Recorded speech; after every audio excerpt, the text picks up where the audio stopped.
Hi everyone, I'm Miss Whittington and I'm going to be your Art 1 teacher this year. I wanted to go ahead and let you know a little bit about me, and I'm so excited to get to know you better this year.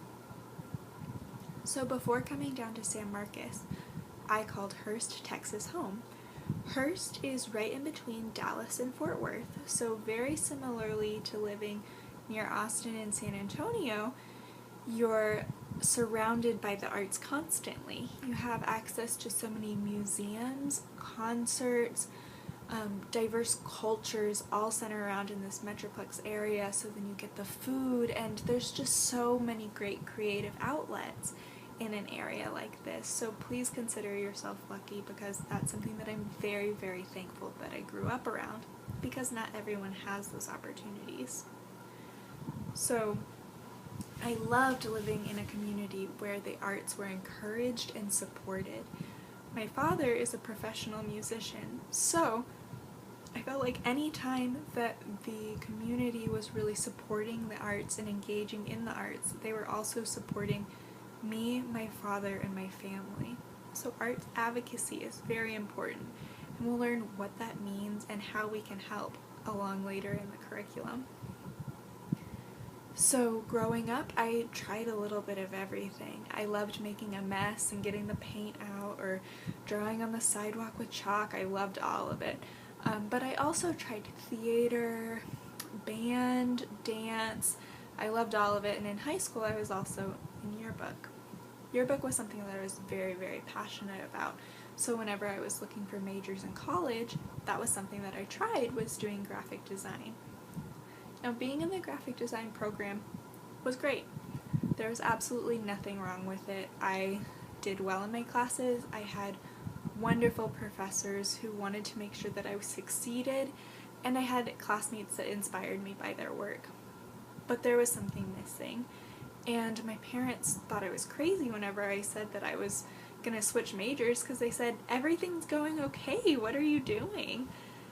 But I realized that what I loved about yearbook that I wasn't getting in communication design was that I loved hearing people's stories, and I loved getting to know the people that I was working with on a spread for the yearbook. Being in the yearbook is a big deal. You're excited about that.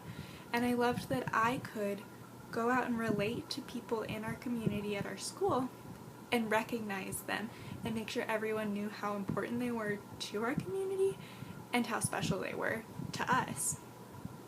Because our school wouldn't be our school if it didn't have every single person that was making an impact on it. And I wanted people to know that they were important and that they were valued.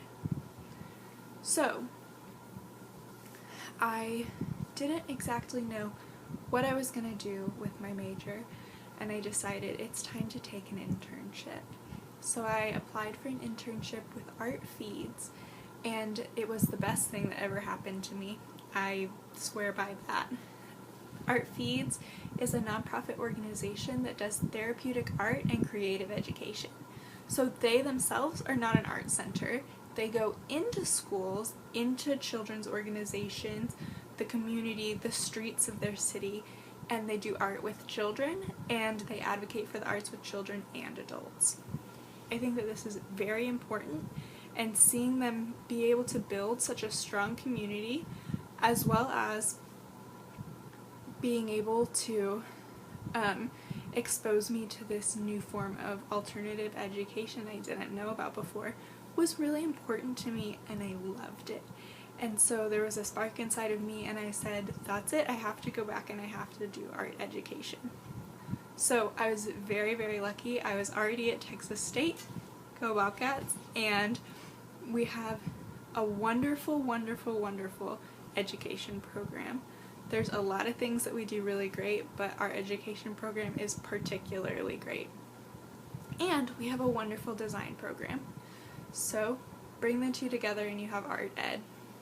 The faculty there, they were very supportive. They had a ton of experience that they could help us out with, and they challenged me, sometimes in ways that I felt inspired and loved, and some ways that I just questioned, what in the world are they doing? But both ways really made me think about what my educational philosophy was and what their educational philosophy was. Where are we coming from?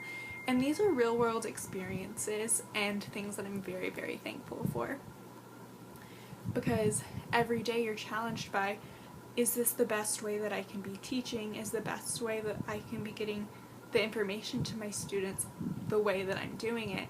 And that's something that I love, because problem solving is so important, and we'll learn that in this class. We'll have steps to how to problem solve effectively, but every day is different in the art studio, and you'll see that very soon. And I love the challenge, so I'm definitely excited to get to know you, get to know how you retain information, what you want to do, what your interests are, and how far you can go, because I know you have so much potential, and I'm very, very, very excited to get to work with you.